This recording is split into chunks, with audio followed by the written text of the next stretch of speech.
कि इसमें शिक्षक अपने शिष्य को आत्मानुभूति, जैसे हम कहें तो टैगोर की भाषा में, टैगोर और गांधी का भी दर्शन लगभग इसी प्रकार का है। वो भी ये कहते हैं कि आप जिसको शिक्षा दे रहे हैं वो अपनी आत्मानुभूति, अपनी आत्मा को पहचाने, पहले अपने स्वरूप को जाने। तो टैगोर और गांधी जी का जो सिद्धांत है हमारे इस विचारवादी सिद्धांत से, आइडियलिस्टिक सिद्धांत से मेल खाता है, जिसके अनुसार शिक्षक का कार्य शिष्य को आत्मानुभूति करवाना है। एक दूसरा और संप्रदाय है यथार्थवादी, रियलिस्टिक संप्रदाय है, जो कहते हैं कि शिक्षक और शिक्षार्थी की विकास प्रक्रिया को आगे बढ़ाता है। शिक्षक शिक्षार्थी यानी विद्यार्थी की विकास प्रक्रिया को आगे ले जाता है। ये यथार्थवादी रियलिस्टिक संप्रदाय के लोग ऐसा मानते हैं। एक तीसरा और संप्रदाय है शिक्षा का, जिसमें दार्शनिक उनका उद्देश्य है, उनका दर्शन है प्रकृतिवादी, नेचुरलिस्टिक। वो कहते हैं कि बालक के स्वाभाविक विकास के लिए किसी बाहरी हस्तक्षेप से संबंधित जो कोई भी उसमें हस्तक्षेप ना हो, बच्चा स्वाभाविक रूप से सब कुछ सीखे, प्राकृतिक रूप से, स्वाभाविक रूप से सीखे, उसमें कोई बाहरी हस्तक्षेप नहीं होना चाहिए, ऐसा मानते हैं प्रकृतिवादी, नेचुरलिस्टिक, है ना। तो और चौथा और अंतिम जो दर्शन है, जो संप्रदाय है शिक्षा का, वो है प्रयोजनवादी, प्रैग्मेटिक। वो कहते हैं कि इसमें बाहरी हस्तक्षेप कोई ना हो और बच्चा स्वाभाविक रूप से सीखता रहे। ये प्रकृतिवादियों से लगभग मिलता जुलता दर्शन है। तो ये हमारे 4 दार्शनिक अवधारणाएं थी। दर्शन के द्वारा शिक्षण कैसे किया जाता है, या शिक्षण का दर्शन क्या है। अब हम थोड़ी सी चर्चा 1-2 मिनट की करेंगे कि शिक्षण कार्य की विशेषताएं क्या होती हैं, क्या कैरेक्टरिस्टिक्स है उसके, कि शिक्षण हो रहा है, शिक्षा दी जा रही है, ली जा रही है, एक प्रक्रिया है, संपन्न की जा रही है। तो उसमें कुछ चीजें हैं कॉमन, जो नहीं होंगी तो शिक्षण नहीं होगा या अच्छा शिक्षण नहीं होगा। सबसे पहली है विषय वस्तु। शिक्षक और शिक्षार्थी तो आवश्यक है ही, वो तो 2 है, पर विषय वस्तु क्या है, कैसी है, इस तरह अनुकूल है, मानसिक अवस्था जो बच्चों की है उसके अनुकूल है या उनसे ऊपर नीचे है। तो इसमें विषय वस्तु की और प्रस्तुतीकरण बहुत महत्वपूर्ण है। ये शिक्षा का दर्शन, जिसमें हम कोई भी कॉन्सेप्ट और टॉपिक चैप्टर लेते हैं बच्चे के मानसिक स्तर के अनुकूल, और फिर उसको हम प्रस्तुतिकरण के द्वारा समझाते हैं। फिर होता है उसमें स्पष्टीकरण। कहीं कहीं हम चल रहे हैं, प्रस्तुति दे रहे हैं, लेकिन क्लियर नहीं हो पाती कोई बात, तो या तो हम अपनी तरफ से ही उसको स्पष्ट करना चाहते हैं या बच्चे के पूछने पर स्पष्ट करते हैं। तो ये होता है स्पष्टीकरण। ये दूसरी प्रक्रिया है शिक्षण की, या शिक्षण कार्य की दूसरी विशेषता है। तीसरा है प्रश्न पूछना। शिक्षण कार्य में हमने बीएड में वगैरह में जो क्लास लिए हैं, प्रैक्टिकल क्लासेस होते हैं, उसमें देखा होगा, माइक्रो टीचिंग वगैरह वगैरह बहुत सारे उसमें चीजें हैं। लेकिन उसमें सबसे बड़ा चीज है बच्चे का प्रश्न पूछना। अगर बच्चे प्रश्न नहीं पूछ रहे हैं तो ये समझ लीजिए कि वो एक तरीके से वन वे ट्रैफिक हो गया है, एक एक एक मार्ग है, उस पर वापस आने का मार्ग कोई नहीं है। बच्चा प्रश्न जरूर पूछे, चाहे वो फिजिकल क्लास हो चाहे ऑनलाइन टीचिंग हो। आज मैं एक शिक्षक की क्लास ऑब्जर्व कर रहा था, पहली दफा मुझे लगा कि शिक्षक ना पढ़ाने में मग्न है, मस्त है, और जो बच्चों की क्वारी शोर हमको डिस्टर्ब करता था कभी, आज वो शिक्षक उसको क्या कहेंगे, आवाज को, इको को जो हो रहा था, उसको वो एंजॉय कर रहा है, क्योंकि वो जो पढ़ा रहा है ना, बच्चे उसी के संबंधित पूछ रहे हैं। छोटी क्लास है तो बच्चे ये नहीं देखते कि कौन कितने लोग पूछ रहे हैं, वो हर कोई अपने आप पूछना चाहता है। That was the fantastic class. आज मैंने देखा, और खासतौर से उस शिक्षक को देखा कि आज सबसे ज्यादा मतलब फ्लो में, और सबसे ज्यादा मानसिक अवस्था उसकी जो थी एकदम प्रवाह में, धारा प्रवाह में, वो बच्चों को सुन भी रहा है, अपना लिख भी रहा है, किताब पर ही लिख रहा है, स्क्रीनशॉट चल रहा है, सब कुछ चल रहा है। तो ये होती है कि प्रश्न पूछे जाएंगे, प्रश्न पूछ रहे हैं, अच्छा चल रहा है क्लास। इसका सीधा सीधा ये एक विशेषता है शिक्षण की, अच्छी विशेषता है। शिक्षण कार्य हो रहा है, क्वेश्चन पूछे जा रहे हैं बच्चों के द्वारा भी और टीचर के द्वारा भी। टीचर को लगता है कि एक बच्चे का ना बहुत देर से कोई रिस्पॉन्स नहीं आया, उसकी स्क्रीन भी नहीं दिखाई दे रही, उसका कुछ मूवमेंट भी नहीं दिखाई दिया, वो खुद उससे पूछ लेगा कि बताओ क्या हम पढ़ा रहे थे, कहाँ चल रहे थे, कैसा है। तो ये होता है प्रश्न पूछना। एक और चीज है शिक्षण की विशेषता, बहुत बड़ी विशेषता है वो, उसके बिना you can't complete your teaching process, that is motivation, motivation बीच बीच में या स्टार्टिंग में या एंड में वो आपको देना ही चाहिए। कहीं भी जहां मौका मिलता है, लिटरेचर के लोगों को ज्यादा मौका मिल जाता है, मैथमेटिक्स साइंस के लोगों को कभी कभार मौका निकालना पड़ता है, तो वो जहां मिले, क्योंकि वो बीच में अगर सर्विसिंग बीच बीच में ना की जाए ना तो हमारी व्हीकल भी नहीं चलते।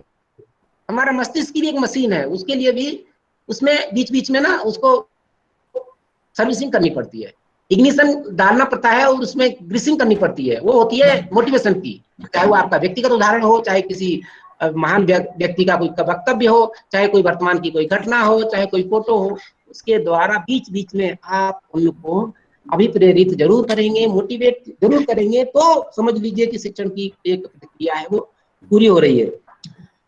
साथ में कभी कभी बच्चे विषय वस्तु से दूर हट जाते हैं, खासतौर से एसएसटी और लैंग्वेजेस में, और हमारे टीचर भी, हम भी कभी कभार हम भी हो जाते हैं।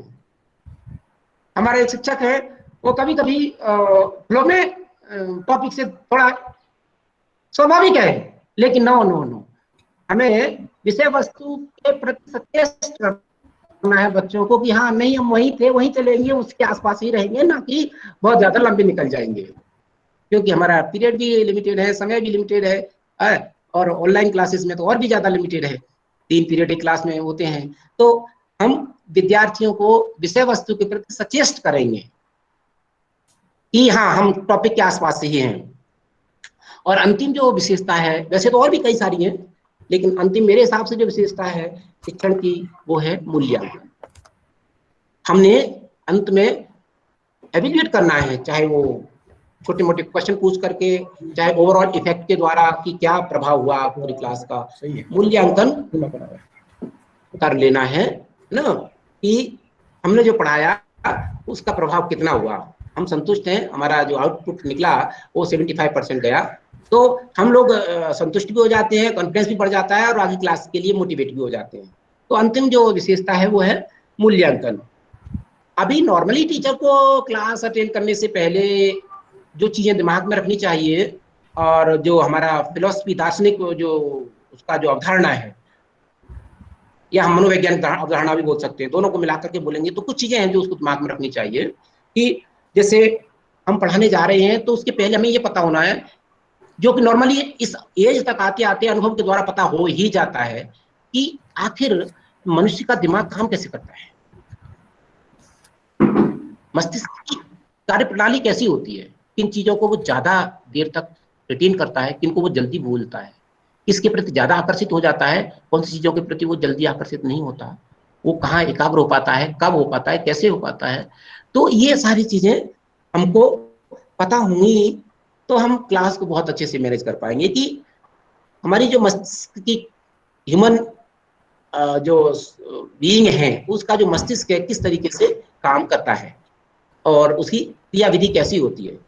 दूसरा है कि अमूमन जनरली लोग सीखते कैसे हैं। अब इसमें कई सारी चीजें हैं, कई लोग धक्का खा के सीखते हैं, कई लोग दूसरे को देख करते हुए देखकर सीखते हैं, है ना, कई लोग स्वाभाविक रूप से पढ़ के ही सीख जाते हैं, कई लोग जब आप उनको फोर्स करेंगे, मजबूर करेंगे करने के लिए तो सीख जाते हैं, कई लोग वातावरण से सीख जाते हैं। तो ये भी हमें पता है होना है कि आखिर मनुष्य, लोग, व्यक्ति, जो हमारा विद्यार्थी है वो भी बच्चा मनुष्य ही है, तो लोगों की सीखने की प्रोसेस कैसे होती है। तीसरा है, जब हम क्लास के लिए जाते हैं, तैयार करते हैं, तो खास तौर से मेथोडोलॉजी के बारे में भी डिसाइड कर लेना चाहिए कि आज हम पढ़ाएंगे कैसे, मैं आज कैसी क्लास लूंगा, किस रूप में मेरा लेक्चर रहेगा, बीच में कोई मोटिवेशन रहेगा, या सीधा सीधा अपने टॉपिक को खत्म करूंगा, जो भी है, तो उसको वो पता होना है कि आज मेरी मेथोडोलॉजी क्या होगी। तीसरा वही मैंने बोल रहा हूँ कि आज के पीरियड में बच्चों को मोटिवेट करने के लिए मैं कहाँ जगह निकालूंगा, कहाँ स्कोप रखूंगा, कहाँ किस पॉइंट पर बच्चों को थोड़ा सा नाइट करूंगा, तो ये भी हमें उसमें ध्यान में रखना पड़ेगा। दूसरा, और ये जो इस बात का जो खास बात है वो है कि मेरा एज ए टीचर रोल क्या है। केवल पाठ पढ़ाना, शिक्षा देना, इससे कम या ज्यादा, वो व्यक्तिगत तौर पर अनुभूति के विषय है, समझने का और महसूस करने का विषय है कि एज ए टीचर के तौर पर मेरा रोल क्या है। और उसके बाद फिर आपको एक्सपेक्ट करना है कि टीचिंग प्रोसेस में मेरे बच्चों का रोल क्या है, जो आपके विद्यार्थी हैं, शिक्षार्थी हैं, उनका रोल क्या है, वो भी आपको पता होना। अकॉर्डिंगली तब आप उनको यूज कर पाएंगे अच्छे से। और प्राइमरी ऑब्जेक्ट मेरे टीचिंग के क्या है, नॉर्मली सबको पता होते हैं, लेकिन अगर बहुत बेहतर तरीके से समझ के जब अपन क्लास शुरू करेंगे तो और भी ज्यादा आनंद आएगा, मजा आएगा कि मेरे प्राइमरी गोल आज की टीचिंग में क्या है। और फाइनली जब क्लास एंड होने को आए तो वही एवल्यूशन वाला काम कि मैंने अंत में बच्चों को सिखाया क्या, क्या बच्चे सीखे, तो वो एवल्यूशन वाला काम हो जाएगा। और आखिर में कि मैं जो अपने विद्यार्थियों को पढ़ा रहा था उनकी सफलता का मैं जो मूल्यांकन कर रहा हूं वो कैसा है, अर्थात रिजल्ट, आउटपुट। क्लास ओवर होते समय हम कहाँ पहुंचे, शुरू कहाँ से किया था, कहाँ तक पहुंचे, बच्चों ने कितना सीखा, कितना एंजॉय किया, कितना डेप्थ में गए और कितने बच्चे कनेक्ट हुए। तो ये कुछ चीजें हैं जो शिक्षण कार्य में हम शिक्षक लोगों को ध्यान में रखनी होती हैं, ताकि जो इसकी विशेष बातें हैं, वो खास बातें हैं, जो और गहराई की बातें हैं, वो हमारे रविंद्र सर आपको और हमें बताएंगे। मैं रविंद्र सर को आमंत्रित करता हूं कि वो इस वर्कशॉप को, कार्यशाला को कृपया आगे बढ़ाएं। Bishnoi sir please. Thank you sir. और बहुत अच्छा सर, जो मुझसे या तो छूट जाने वाला था या जो मैं कवर नहीं कर पा रहा था, आपने संक्षेप में सब कह दिया, गागर में सागर भर दिया सर आपने। और थैंक यू सर। और आज का हम वर्कशॉप का मैं शुरुआत सर ने कर दी है और आगे की कड़ी में जोड़ रहा हूं। तो इसका मेन उद्देश्य क्या है, मैं अपनी स्क्रीन शेयर कर रहा हूं। और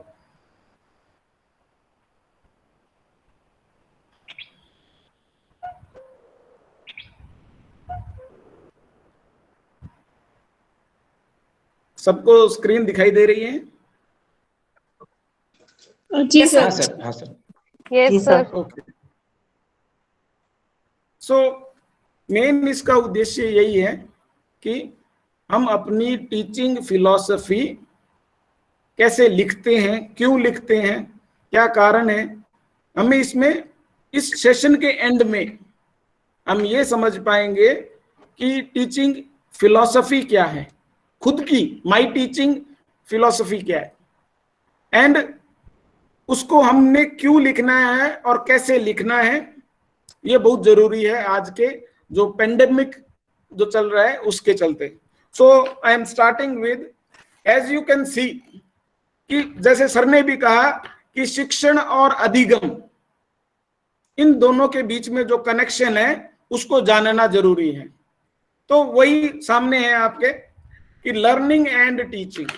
अगर लर्निंग और टीचिंग की हम अगर बात करें और अगर इसका कॉन्टेक्स्ट हम देखें टीचिंग फिलॉसफी में, जो ये लिखा है माई टीचिंग फिलॉसफी, तो इसमें क्या है कि पहले हमें ये जानना है कि क्या लर्निंग है और क्या टीचिंग है।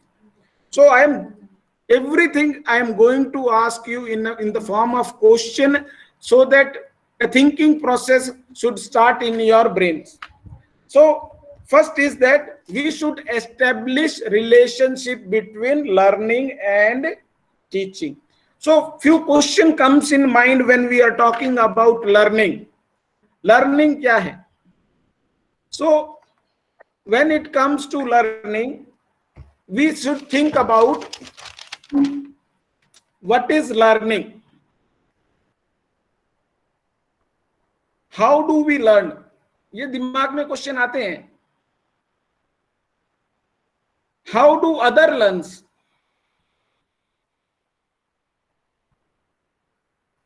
and who are the learners, कौन है learners,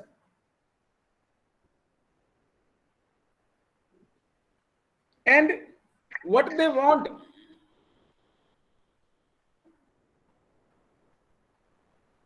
and how we can understand them better. This constitutes learning. Learning के बारे में जानना, कैसे लर्न करना, कैसे दूसरे लर्न करते हैं, और लर्नर किस तरह के कौन कौन से लर्नर्स हैं और वो क्या चाहते हैं और हम उनको कैसे बेहतर समझ सकते हैं। ये बात हुई लर्निंग की। But when it comes to teaching,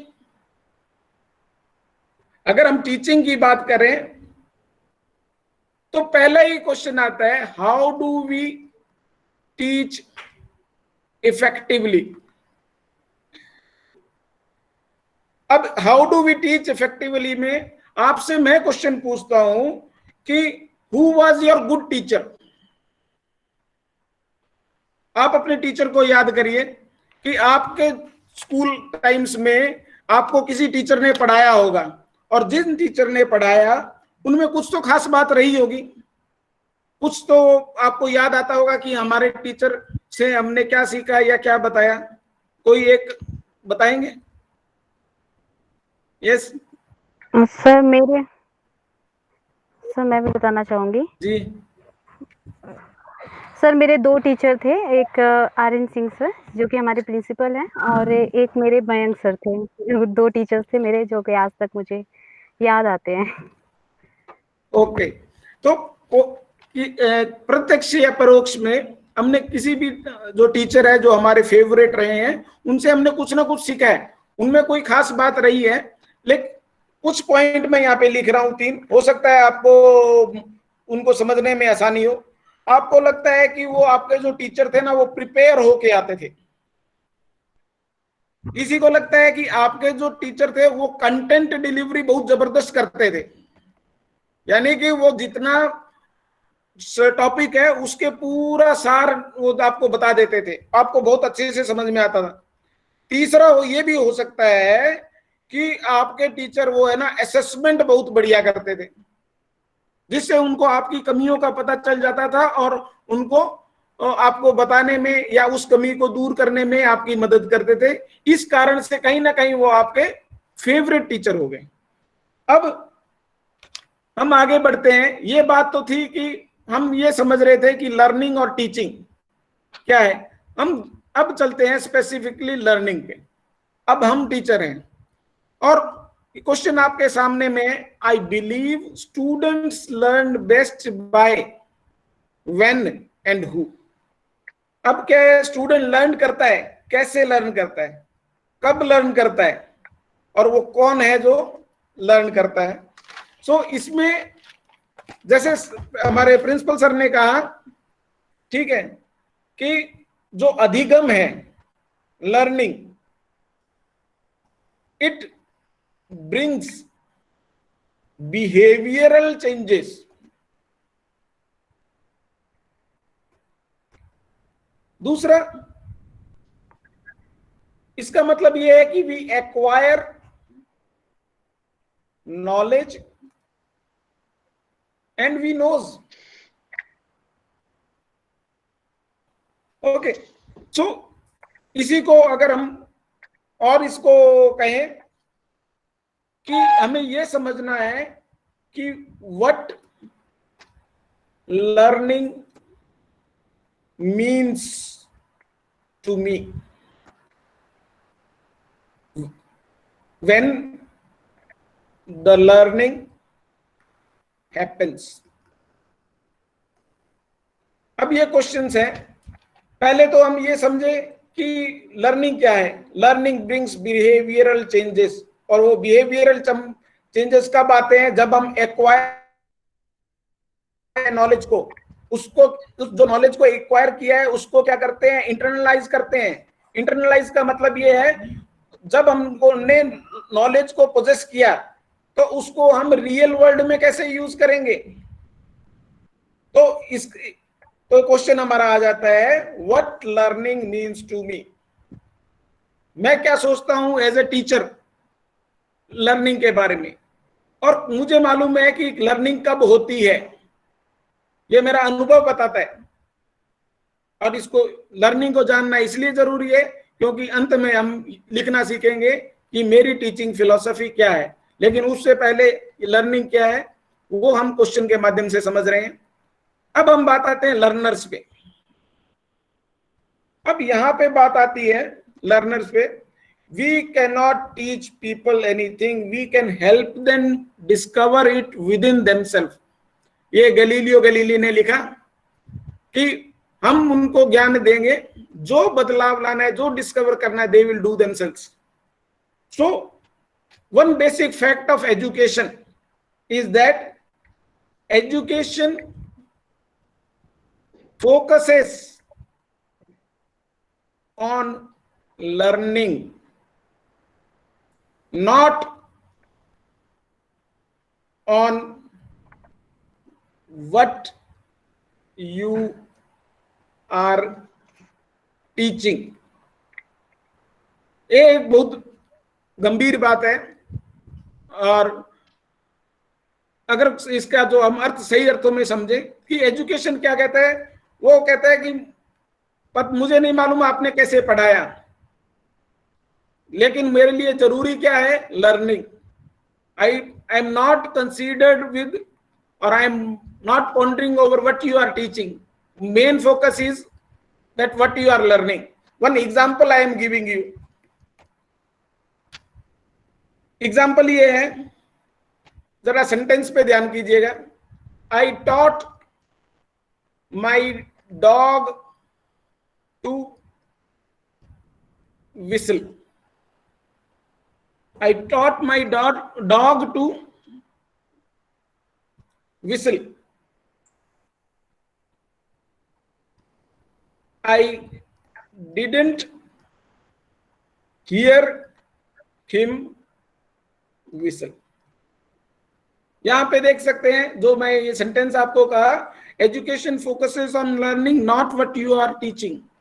So here the sentence come, I taught my dog to whistle. I didn't hear him whistle. I said, I taught it. I didn't say he learned it. So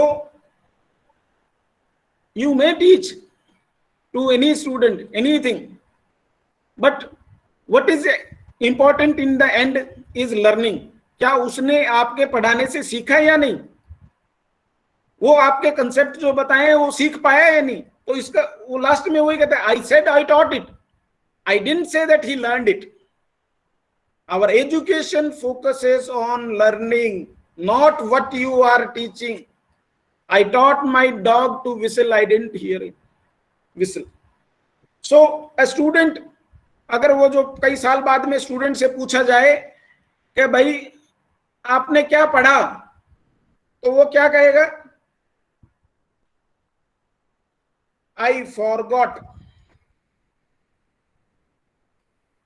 what I was taught.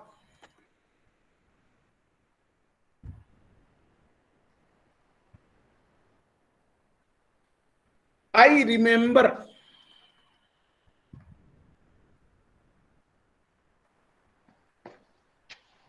what I have learned.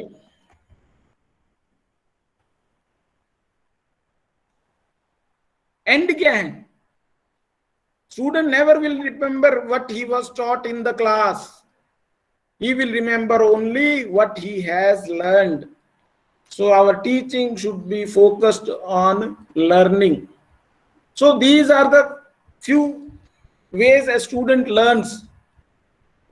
You can see that this is a learning pyramid, and in this lecture 5% role it has. Reading has 10%, audio visual has 20%, 30% is demonstration, 50% is discussion, 75% is practice doing, 90% teach others. So this is the learning curve, and this is the percentage a student learns through. अगर हम भी learning करना चाहते हैं तो हम learning lecture method से 5% कर पाएंगे, but when it comes to teaching we learns 90% because we have to demonstrate. And you can see that when we are teaching others we are active, when we are guided through reading or lecture then we are passive. and these things are auditory, either visual or auditory. But when it comes to discussion, demonstration, practice, doing, teaching others, then it is kinesthetic learning.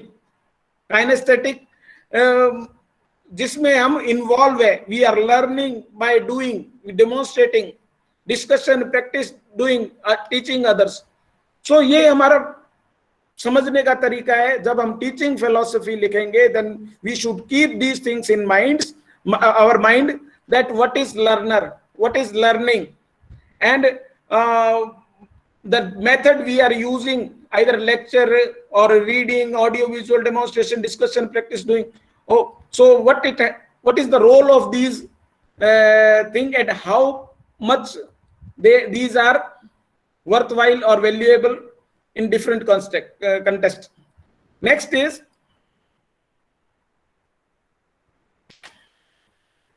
just a second. Next I am taking you to style. ये एक Honey Mumford का typology है learners के लिए. इन्होंने learners को basically 4 में ही divide किया है. और मैं लर्नर की बात कर रहा हूं. लर्नर की जब हम बात करें, 4 में डिवाइड किया है. पहला देखें एक्टिविस्ट. हमारे जो स्टूडेंट होते हैं वो कुछ एक्टिविस्ट होते हैं, कुछ रिफ्लेक्टर होते हैं, कुछ थ्योरिस्ट होते हैं, और कुछ प्रैग्मेटिस्ट होते हैं. जो एक्टिविस्ट हैं, दे प्रेफर्स डूइंग एंड एक्सपीरियंसिंग, जो कि कंक्रीट एक्सपीरियंस पे विश्वास करते हैं. कुछ ऐसे बच्चे हैं, ठीक है. अब जो लर्निंग बाय डूइंग अप्रोच में है, या जिनका ओपन माइंडेड है, जो किसी भी बायस के बिना वो उसको अपने आप को इन्वॉल्व कर पाते हैं, दैट इज कॉन्क्रीट एक्सपीरियंस. लेकिन अब ऐसे बच्चे को आपने एक्टिविटी देनी है. किसको? एक्टिविस्ट को. तो आप क्या करेंगे? एक्टिविटी देनी है, क्योंकि इसको हमने एंगेज करना है. We want that this student should learn. तो हम क्या मेथड अपनाएंगे? ब्रेनस्टॉर्मिंग. कुछ ऐसा टॉपिक देंगे जिससे उसके दिमाग में बहुत सारे क्वेश्चन उठे, या वो आगे आए क्लास में कि जी मैं बताता हूं. Then next is we can give problem solving. Blackboard पे भी बुला के बच्चे से क्वेश्चन सॉल्व करवा सकते हैं, या ग्रुप वर्क. उसको लीडर बना दिया कि 4 के साथ में डिस्कस करके इस प्रॉब्लम का सॉल्यूशन फाइंड आउट कर. पजल, ठीक है. रोल प्ले कर दिया. रोल प्ले भी आजकल ये इस तरह का एक्टिविटीज हम दे सकते हैं बच्चों को. जो कौन से हैं? एक्टिविस्ट हैं, जो लर्निंग बाय डूइंग में विश्वास रखते हैं.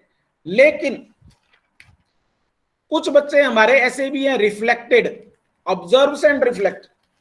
इसका मतलब क्या है? वो लर्न करता है ऑब्जर्वेशन से, thinking about what has happened, thinks about what has happened. अब what has happened मतलब वो टीचर ने पढ़ाया तो उसके दिमाग में शुरू हो जाता है कि भाई हाँ ये क्या चीज है, ये क्या चीज है.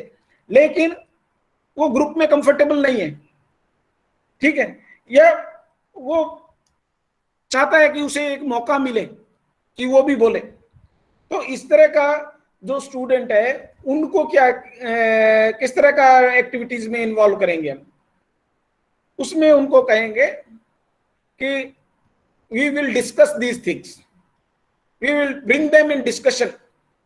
जो रिफ्लेक्टर्स हैं, जिनके अंदर में एक बार कोई बात आ गई तो वो उसको कहना चाहते हैं, they want to discuss it. Sir इससे आगे क्या होगा, हम ऐसे कैसे कर पाएंगे? So many questions will come into their mind and they want to discuss it. They are thinking about it. So you can also use questionnaire type. Questionnaire की बात करें या इंटरव्यू की बात करें, ऐसे स्टूडेंट को पूछना है आपने, ठीक है, और उनसे फीडबैक ले सकते हैं. कुछ टीचर्स मैंने देखे हैं, वो पूछते हैं, अच्छा बेटा क्या बात हुई, पढ़ाया क्या समझ में नहीं आया. Actually they are taking feedback. वो जानना चाहते हैं कि उनके स्टूडेंट को कहाँ पे प्रॉब्लम है या कहाँ पे वो समझ गया है लेकिन उससे आगे समझना चाहता है। तो ऐसे रिफ्लेक्टर्स क्या होते हैं, वो आगे आते हैं, वो कहते हैं सर ये हमने समझ में नहीं आया, आपने ये तो बताया था लेकिन मैंने कॉपी में ये पढ़ा, बुक में ये पढ़ा, या मेरे साथ वाला ऐसे कह रहा था। So many things will come and even इसका जो मेन है, हम इसको कह सकते हैं peer learning. They will discuss among themself, जो स्टूडेंट है वो अपने साथियों से पूछेगा। Next is theorist. जो हम बात कर रहे हैं ये एब्स्ट्रैक्ट कंसेप्चुअलाइजेशन की, they want to understand reason, concept, relationship. ठीक है, अब इनका जो अप्रोच है थ्योरिस्ट का, they likes to understand theory behind action.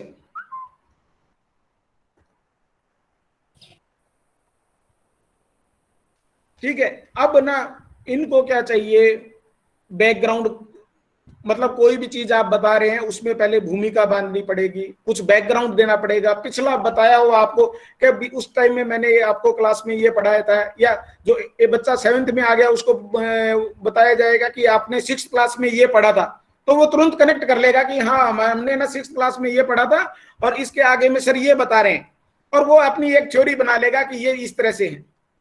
तो इस तरह के भी लर्नर रहते हैं। ठीक है, और ये जो लास्ट है जो एक्टिव एक्सपेरिमेंटेशन, ये कौन से है, ये प्रैग्मेटिस्ट है। सर ने जो प्रैग्मेटिस्ट की बात की या प्रैग्मेटिज्म की बात की, ये क्या करते हैं, इनकी एक खास आदत है कि ये ना कोई भी चीज है ना उसको जो पढ़ा है उसको रियल वर्ल्ड में इंप्लीमेंट करना चाहते हैं। ये तुरंत के तुरंत देखना चाहते हैं कि हाँ इससे क्या हुआ। तो ऐसे बच्चों को क्या है, नॉर्मली क्या है, केस स्टडीज दी जाती है कि आप थोड़ा सा केस स्टडी इसको पढ़ो और समझो, या कुछ प्रॉब्लम, इनको भी प्रॉब्लम सॉल्विंग के लिए कुछ दिया जा सकता है। ठीक है, तो आप देख सकते हैं कि there are different learners and they have different learning styles and we have to check out different activities for them so that our teaching should be 100%। और ये चीज हमें कहां पे ध्यान रखनी है, when we are writing my teaching philosophy। अब हम बात करते हैं टीचर की। अभी तक हम जो है लर्निंग के बारे में सोच रहे थे, लर्नर के बारे में सोच रहे थे, लेकिन टीचर ने खुद के बारे में भी तो सोचना है। when we are writing my teaching philosophy, तो सबसे बड़ी चीज पहले आती है, what do you think it means to teach? How you believe you facilitate the learning process as a teacher? Your role as a teacher. आप leader हैं, role as a leader, you will lead the class. और जब ये बात आती है तब ना एक मुझे एक कोट है बहुत ही अच्छा जो WH ऑडेन ने लिखा है। वो लिखता है, a teacher is one who talks in someone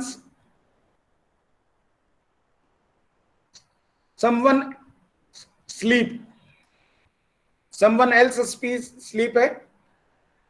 अब क्या है कि जो टीचर ने पढ़ा दिया, रात में भी नींद में भी वो बच्चा ना बोल देता है कई बार कि बोलेगा, यानी कि that much impact a teacher has on his children, on her students. मैंने कहीं पढ़ा था कि a teacher is a magician.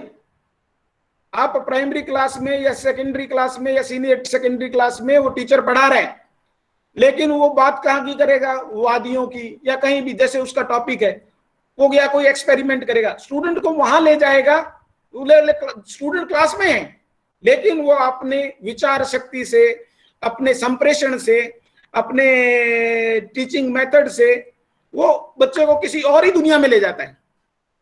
तो कई स्टूडेंट कहते हैं कि मेरा टीचर तो मैजिशियन है, and really it is there. Teacher molds the thing, reshape the things into a good citizen. जो things मतलब student is into a good citizen, they will serve country in future, but it has to be gone through a process. और teacher को पता है, just now we were discussing that all the learners learns in different styles, and so teacher has to tailor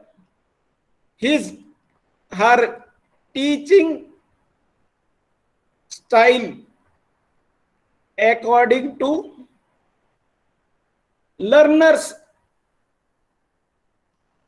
style of learning. So he will use teaching methods. वो teaching method इस्तेमाल करेगा. कौन से teaching method? जो कि student focused है. This is what we call teaching. जब आप टीचिंग फिलॉसफी लिखेंगे तो आप ये चीजें दिमाग में आएगी. ठीक है, अब यहां पे आते हैं मेन. आप जैसा देख पा रहे हैं टीचिंग, वाई. अब यहां पे पहला क्वेश्चन है why, what, how and major success. अब इसमें हमने जब भी हम हमारी माई टीचिंग फिलॉसफी लिखेंगे तो उसमें हमने पहली चीज ये है, why I was drawn to rewards and challenges of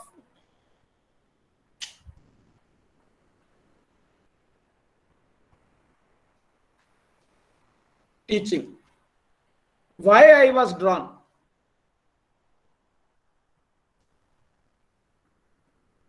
क्यों इस तरफ में आया? जो टीचिंग में कुछ रिवॉर्ड्स हैं, कुछ चैलेंजेस हैं. ठीक है, हम उसकी बात कर रहे हैं. Next what. अगर व्हाट में क्यों, तो व्हाट में क्या है, पहले खुद का सब्जेक्ट आता है जिसके लिए स्टूडेंट टीचर प्रिपेयर करता है, वो सब्जेक्ट या टॉपिक. ठीक है, उस सब्जेक्ट या टॉपिक पे कुछ ऑब्जेक्टिव्स होते हैं और उन ऑब्जेक्टिव्स पे बेस्ड होती है लर्निंग. Student gains from. तो ये कब है? ये होता है कि हम क्या सब्जेक्ट टीच कर रहे हैं, कौन से, what objectives we have kept in mind, what learning will take place and what student will gain from what I am teaching. ये दिमाग में रहने से क्या है, शुरुआत और अंत तक सारी चीजें अपने आप जुड़ जाती है. Then comes how. जब हमने ये देख लिया कि हम इस टीचिंग प्रोफेशन में हैं, ठीक है, हमने किस तरह से, हम जानते हैं कि क्या रिवॉर्ड है, क्या चैलेंजेस हैं. चैलेंजेस जहां बात आएगी हम दोबारा डिस्कस करेंगे कि क्या चैलेंजेस है टीचिंग में. ठीक है, रिवॉर्ड्स तो हमारे स्टूडेंट है. एक्चुअली में क्या, टीचर का एक ही रिवॉर्ड है, उसका स्टूडेंट जब सक्सेस होता है और जीवन में आगे बढ़ता है और कुछ हासिल करता है तो वो टीचर के लिए रिवॉर्ड है. लेकिन चैलेंजेस क्या है, ताकि वो अपनी टीचिंग को वर्थवाइल, वैल्यूएबल बना सकें. ठीक है, ये हमारे दिमाग में है. हम क्या सब्जेक्ट प्रिपेयर कर रहे हैं, क्या हमारे ऑब्जेक्टिव्स है, क्या लर्निंग है और क्या स्टूडेंट गेन कर पा रहे हैं, ये भी ठीक है. लेकिन हाउ, इसमें आता है, अगर हम देखें कि कौन सी टीचिंग स्ट्रेटेजी हमने यूज की, टीचिंग मेथड, स्ट्रेटेजी. सेकंड जो हम देख रहे हैं, कौन से असाइनमेंट हम दे रहे हैं और उन असाइनमेंट के बेसिस पे या जो हमने पढ़ाया उसको हम कैसे असेसमेंट कर रहे हैं. Assignment and assessment are important. How we are giving assignments and or how our students are completing those assignments and how we are assessing them. Okay, these are important. So method, strategy, assignment and assessment. Then next it comes challenge. अब जो हमने यहाँ challenges की बात की, how we are dealing with the challenges. Challenges क्या है? Diversity. Of learner.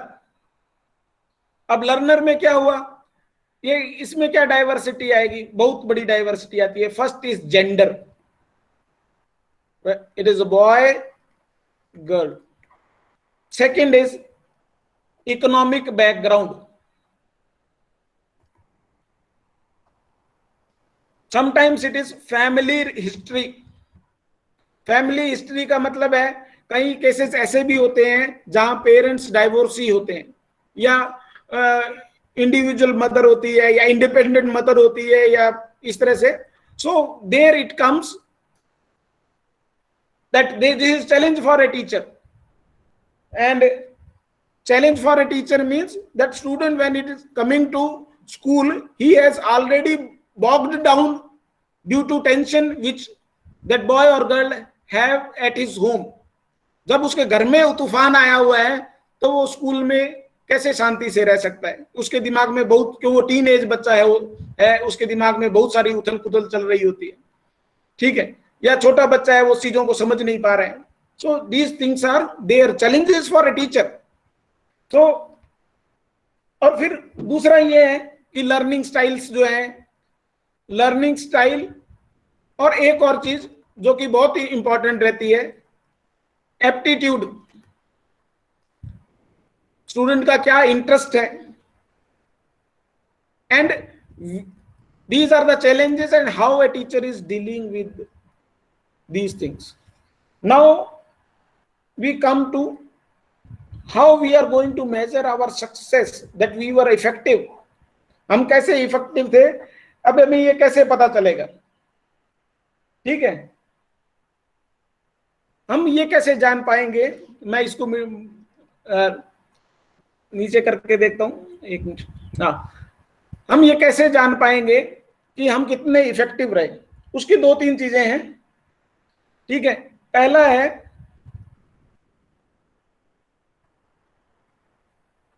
Evaluation. Evaluation मतलब असेसमेंट बच्चे का करना। असेसमेंट करना, जैसे हम स्लिप टेस्ट लेते हैं या कुछ क्वेश्चंस पूछते हैं। असेसमेंट का हमारा अलग से टॉपिक है, वी विल डिस्कस देयर कि आजकल ऑनलाइन सिनेरियो में, पेंडेमिक सिनेरियो में, when we are teaching everything online and we are not able to meet student, even sometime it happens that we are conducting online Google class, we are not able to see their faces also because number of students are more in our class, that strength is going above 40, so it is very difficult to assess student by seeing their faces, क्योंकि teacher जो है वो एक नजर में पहचान लेता है बच्चे का चेहरा देख के कि उसके दिमाग में क्या गया और क्या नहीं। लेकिन ऑनलाइन में हम क्या कर सकते हैं, कैसे असेसमेंट कर सकते हैं कि हमने जितना पढ़ाया, बच्चों ने कितना पढ़ा। It everything depends on few assessment, I will discuss with you those assessment also. And एक और चीज, जब हम पढ़ाते हैं हम कितने इफेक्टिव है, हम कितने दमदार हैं, हम कितना पढ़ा रहे हैं, कितना बच्चों को समझ में आ रहा है, तो दो तरीके हैं। जो हमारे सीनियर्स हैं या जो हमारे कलीग हैं, उन्होंने हमें कहीं ना कहीं पढ़ाते देखा होगा या सुना होगा। हो सकता है कई बार वो क्या है कि बातों बातों में कह देते हैं कि यार आप इस तरह से करेंगे तो और अच्छा कर पाएंगे, इस तरह से कर पाएंगे और अच्छा कर पाएंगे। So those feedbacks are very valuable to us. Even our अगर प्रिंसिपल सर हमारे कह रहे हैं कि आपको इस तरह से करना चाहिए, इस तरह से पढ़ाना चाहिए, तो then it means that it is very valuable to us. हमारे जो स्टूडेंट हैं वो हमें कहते हैं कि वो पूछते हैं, जाने अनजाने में वो आपसे पूछ रहे हैं, they are giving a feedback to you in the form of response.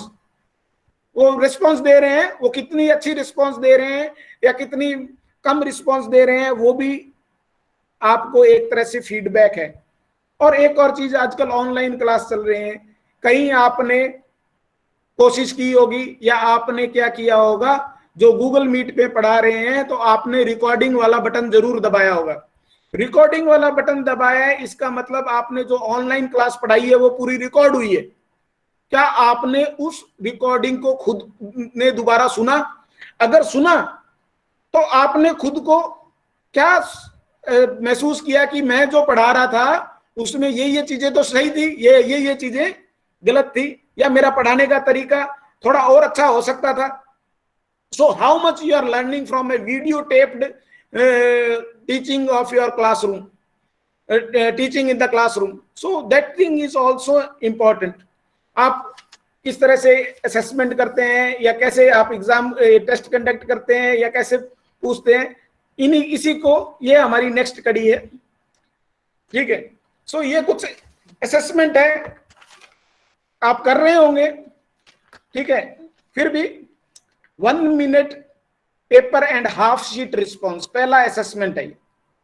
आपने एक क्वेश्चन पूछना है, who can tell me the most crucial thing you have learn today in my class. अब क्या है, बच्चों को कह देना है कि भाई तुम ना गूगल जो मीट का चैट ऑप्शन है उसमें ना मुझे मैसेज करके बताओ कि आज के जो ना 40 मिनट की क्लास में आपने क्या इंपॉर्टेंट चीज पढ़ी. एक लाइन में बताओ, चाहे एक सेंटेंस में बताओ, या आप मुझे व्हाट्सएप में मैसेज करो. ओके. मडिएस्ट पॉइंट का मतलब है funniest point I made in my lecture. अब क्या है कि सारा जो शिक्षण क्या है कि गंभीर नहीं होता है, उसकी लाइट साइड भी होती है. और टीचर जब तक अपने शिक्षण में मिर्च मसाला सारा नहीं डालेगा तब तक उसका स्वाद नहीं आएगा. तो you should ask, today I made one funniest point. क्या बात पे मैंने वो बात कही थी? स्टूडेंट फट से आपको जवाब देंगे, सर आप तब ये पढ़ा रहे थे ना, तब आप ये बोले थे. It means that student has learn something. आपने एसेस कर लिया, हाँ भाई इसके तो दिमाग में आ गई कि मैंने क्या पढ़ाया आज. ठीक है. दूसरा, 1 sentence summary. What you have understand the topic I have taught to you. अब जितने भी आप एक टीचर टॉपिक पढ़ाएगा उसमें क्या है कि 3-4 पॉइंट होंगे. आपको कोई बच्चा कोई पॉइंट बताएगा, सर आपने ये पढ़ाया था, सर आपने ये पढ़ाया था. It means that what they have learned and what they needs to be learn.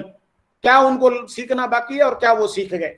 और उसमें क्या है कि अगर बहुत सारे बच्चों का कॉमन आंसर है तो इसका मतलब क्या है कि ये वाला पॉइंट बहुत अच्छे से समझ में आ गया, और जिस पॉइंट में बहुत कम बच्चों का आंसर है इसका मतलब वो बिल्कुल भी समझ में नहीं आया. So problem solving, be a problem poser. Teacher को एक्ट करना पड़ता है. वो कहते हैं ये प्रॉब्लम है, इसको आप कैसे सॉल्व करोगे. अगर आप उसकी जगह पे होते तो आप क्या करते. So here students are the solvers. Student solve कर रहे हैं, टीचर तो क्या है प्रॉब्लम पूछ रहा है. ठीक है. Opposing view points. आप कहेंगे आपने कुछ बता दिया, उसका दोनों साइड पे विचार करो. ऐसा होता है, टीचर पूछते हैं अपनी क्लास में कि मैंने जो पढ़ाया क्या इसके दूसरी तरफ भी हो सकता है. मतलब ये जो है हर एक सब्जेक्ट में अलग अलग रूप से असेसमेंट लागू है. मैथ्स में हो सकता है ये ऑपोजिंग व्यू पॉइंट्स एप्लीकेबल नहीं हो, या टीचर ऐसे भी पूछ सकते हैं कि ये थ्योरी मैंने पढ़ाई, इसके जस्ट उलट कौन सी थ्योरी है. इस तरह के 1-2 रेयर क्वेश्चन है जो मैथमेटिक्स में पूछे जा सकते हैं. स्टूडेंट जनरेटेड टेस्ट क्वेश्चन, क्या भाई मैंने आपको पढ़ा दिया, आप अपने से इस टॉपिक पे जो टॉपिक है उस पे क्या करिए, फ्रेम करिए questions, frame questions on it. Then process analysis. Since learning is a process, I always ask student to think about how they do their work or assignment. एक बार पूछना है कि आपने होमवर्क कैसे कर रहे हो, हैं कितना का टाइम लगता है, क्या सीधा ही बिना पढ़ाई कर देते हो या सीधा स्क्रिबल करते हो. सो एटलीस्ट यू विल, अगर आप ऐसा पूछेंगे तो वो भी सोचेंगे कि हमारे सर हमसे क्या चाह रहे हैं, किस तरह का होमवर्क चाह रहे हैं. लेकिन ये क्वेश्चन फॉर्म में हो, आप इंक्वायरी फॉर्म में होगा तो they will ponder upon it. वो थोड़ा सोचेंगे कि, और सोचेंगे नहीं तो भी थोड़ा सा ना अगली बार ध्यान रखेंगे कि सर ना हमसे ये ना पूछ लें, या मैडम हमसे ये ना पूछ लें. Then group work evaluation. Group work evaluation क्या है कि आपने 4-5 बच्चों में एक टास्क दे दिया और उनको कहा कि ये काम करिए और फिर उसको इवेल्युएट करना है आपने. ठीक है. तो आपको उनकी स्ट्रेंथ और वीकनेसेस का पता चलेगा जो आप स्टूडेंट्स को बता पाएंगे. So these are the different assessments we can conduct online. अब हम आते हैं टीचिंग फिलॉसफी पे. I am trying that, okay, in a brief time I will explain everything. So teaching philosophy statement. मैं बार बार कह रहा था, हर स्लाइड के साथ कह रहा था कि आपने टीचिंग फिलॉसफी स्टेटमेंट लिखना है। ये कहाँ लिखना है?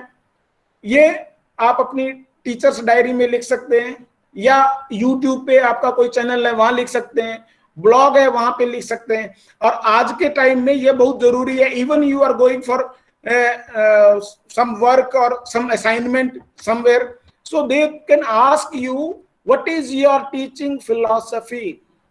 तो ये टीचिंग फिलॉसफी क्या है?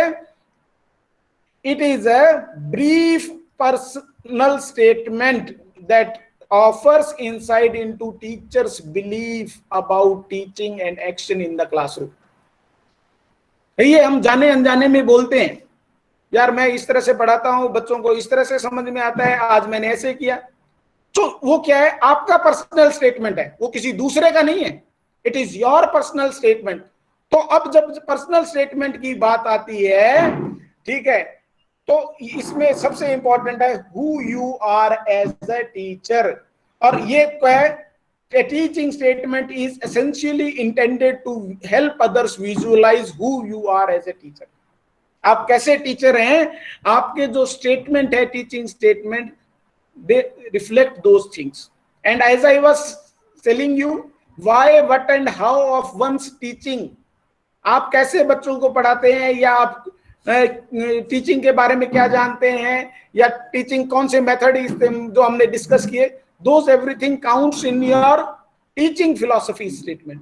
नैन्सी चाइज ने लिखा कि what brings a teaching philosophy to life is the extent to which it creates vivid portrait of how a person is intentional about teaching practices and committed to career. जब committed to career की बात आती है तो दोनों चीज हो जाती है, पर्सनल भी हो जाती है और प्रोफेशनल भी हो जाती है।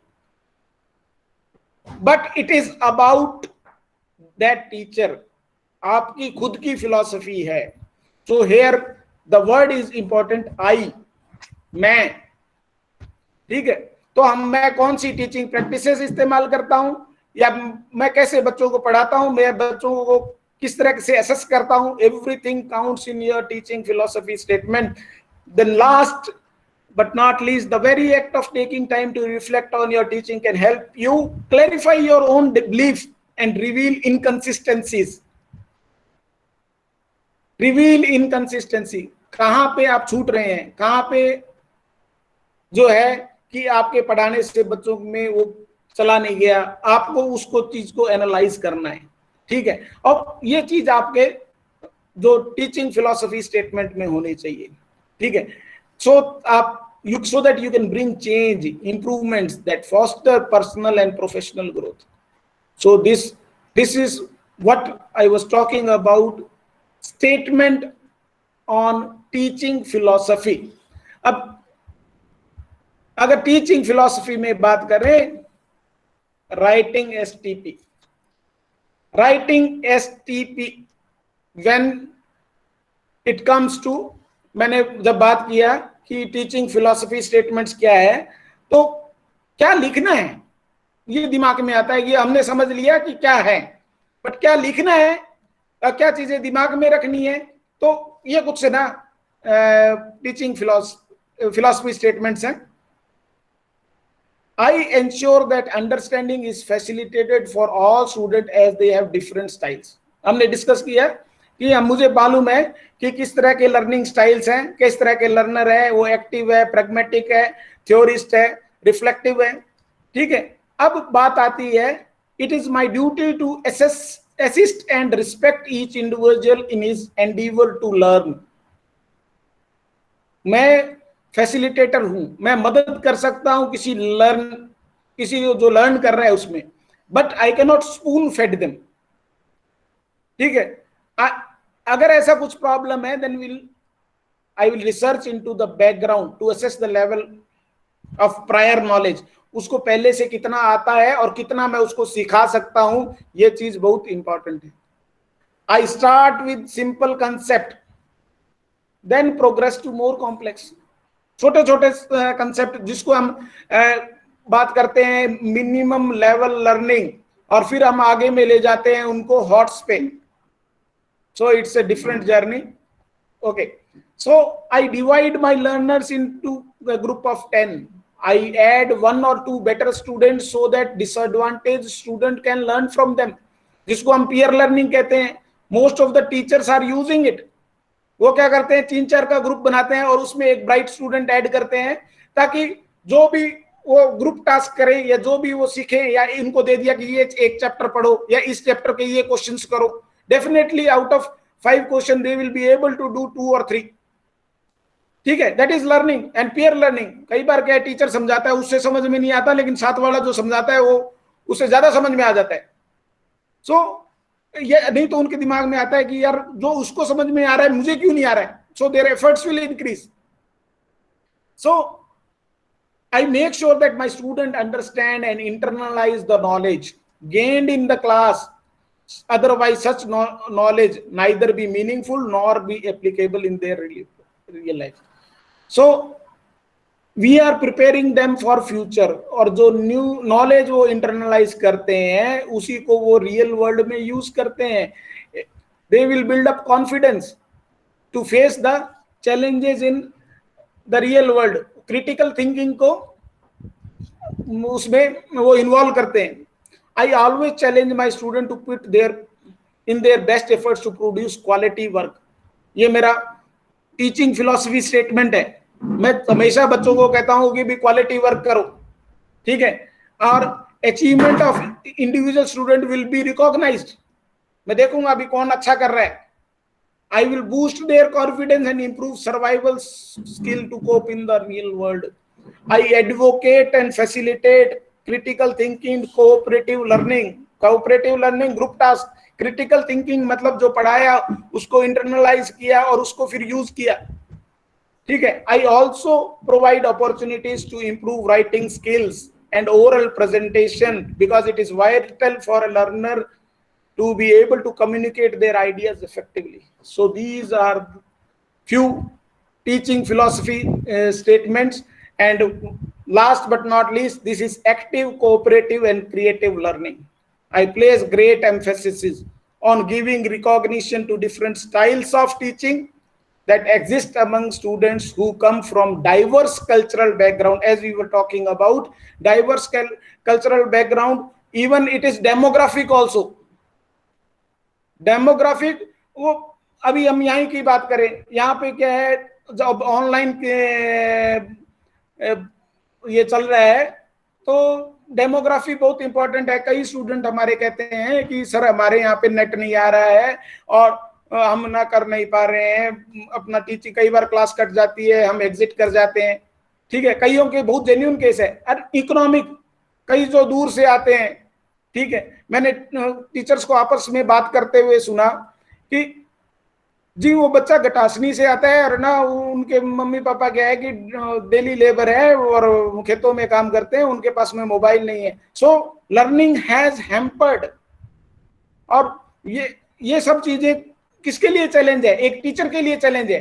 वो देखता है कि मैं पढ़ा रहा हूं और बच्चा बहुत पढ़ने में होशियार है, लेकिन प्रॉब्लम ये है कि उसका जहां जिस लोकेशन में है वो रिमोट एरिया है, वहां से वो पढ़ने के लिए आता है, वो पैदल आता है, उसके पास कोई साधन नहीं है.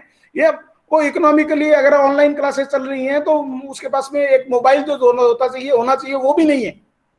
So such kind of things comes when a teacher teaching the class in this pandemic time online. So अब हम जब हम बात करें टीचिंग फिलॉसफी की, कि इसमें कुछ चीजों का ध्यान रखना है, हमने वो नहीं करना है. Dos and don'ts when you are writing teaching philosophy statement. Employs first person, आपको लिखना है आई, नॉट यू टीचर्स और ही शी.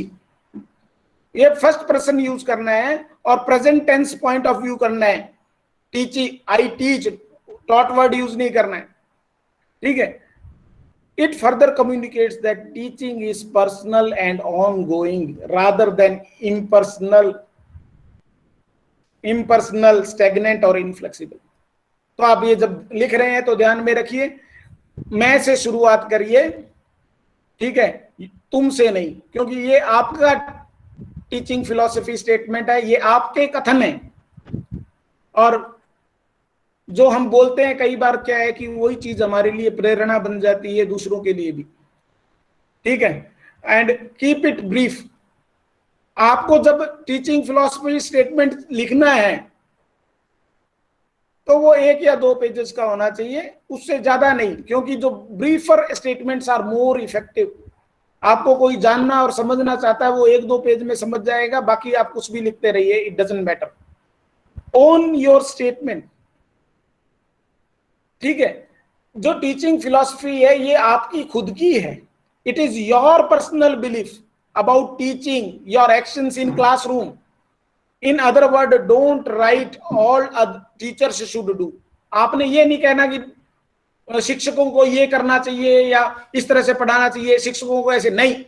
आपने ये कहना है कि मुझे ऐसे पढ़ाना चाहिए, मेरे स्टूडेंट ऐसे हैं, मैं इस तरह से पढ़ाऊंगा कि वो ग्रुप में पढ़ेंगे। So it is your statement, ये आपका वक्तव्य है। Do not make empty statements. तो इसमें है ना 2 बातें आती है। एक आता है जार्गन। जार्गन, अब जार्गन जो वर्ड है इसको हिंदी में जो कहते हैं,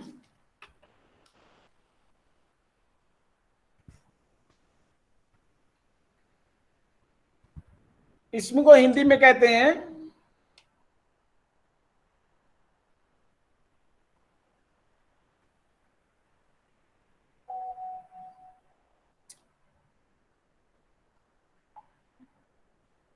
अब इसको हिंदी में कहते हैं कि निरर्थक। तो इस तरह का कुछ टीचिंग फिलॉसफी स्पीक नहीं होना चाहिए, निरर्थक शब्द यूज नहीं करना है। Do not be know it all, trial error और रिफ्लेक्शन जरूरी है। और do not condensed about your children. कई बार क्या होता है, बुरा दिन होता है, हमको गुस्सा आता है, बच्चे कुछ ऐसा कर देते हैं, but you should deal with enthusiasm and passion. Make it sure it is well written. जब आप कम्युनिकेट कर पाते हैं तभी आप सारी चीजें समझा पाते हैं, ठीक है, या आपकी कोई टीचिंग फिलॉसफी समझ पाएगा, ठीक है। और इसके साथ में ये जो मेरा स्लाइड है ये मैंने पूर्ण किया। एक लास्ट वीडियो है, जस्ट वॉच आउट। किसी ने अपना माई टीचिंग फिलॉसफी लिखा है, just an example for it. आप जरा देखिए, और हो सकता है कि बहुत सारे क्वेश्चन के जवाब आपको इस वीडियो में मिल जाएंगे।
थैंक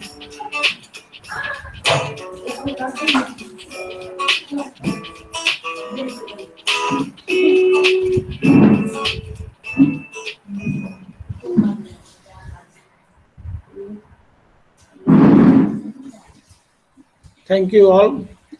आज का इतना ही था, और टीचिंग फिलॉसफी का जो किसी ने लिखा हुआ है उसका रिटर्न में है, तो मैं आपको व्हाट्सएप में भेज दूंगा ताकि आप अपनी टीचिंग फिलॉसफी लिख पाए, उसको समझ पाए। Thank you. Oh, thank you very much, sir. Yes, sir. Bishnoi sir. जी सर, I apologize sir कि मेरा वीडियो नहीं देख पाएंगे क्योंकि there is technical problem in my laptop, sir. Yes sir, yes sir.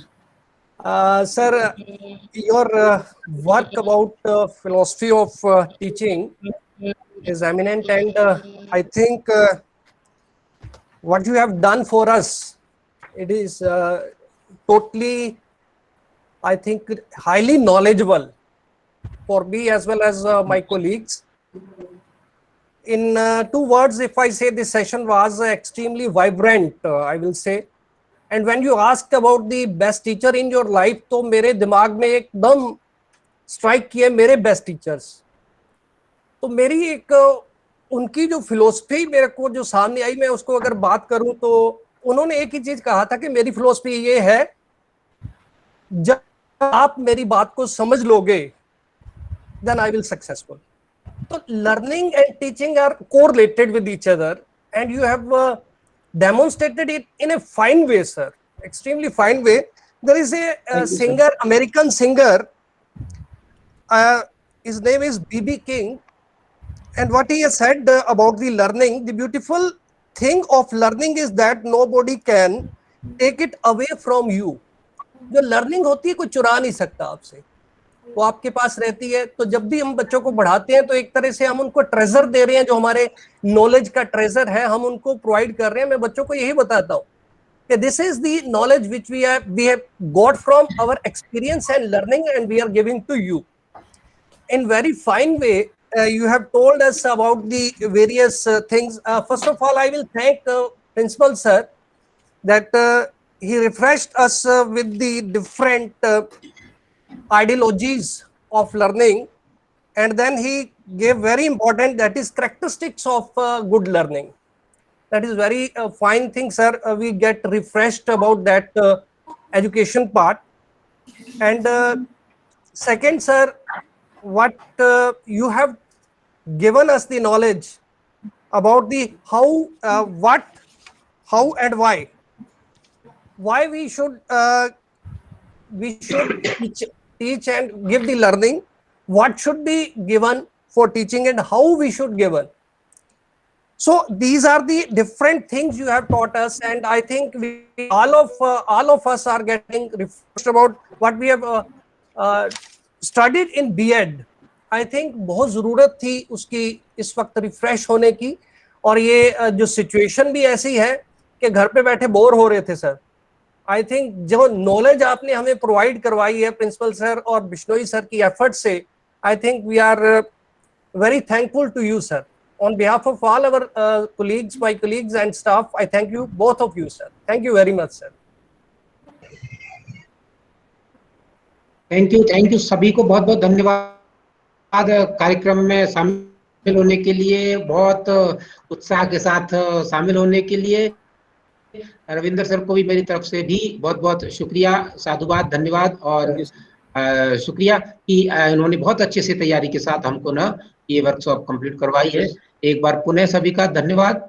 Thank you very much. Thanks a lot. Thank you sir.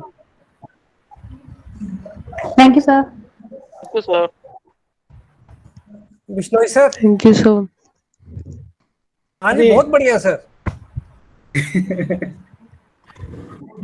Thank you, sir. Thank you so much, sir. Thank you for joining. Very nice presentation, sir. Okay, thank you, ma'am. Thank you sir ji. Sir वो ये बात जो आपने बोली ना, वो जो हम नहीं करते हैं, जो लगी कि हाँ आपने कि रिकॉर्ड कर लें अपनी ऑनलाइन क्लास, उससे ही बाद में देखिए आप अपने आप को एनालाइज कर पाएंगी। जी मैडम जी, वो ये बहुत जरूरी है। जो कहते हैं अरे रविंद्र सर, हमें भी पेड करा दिया आपने आज एक दिन में।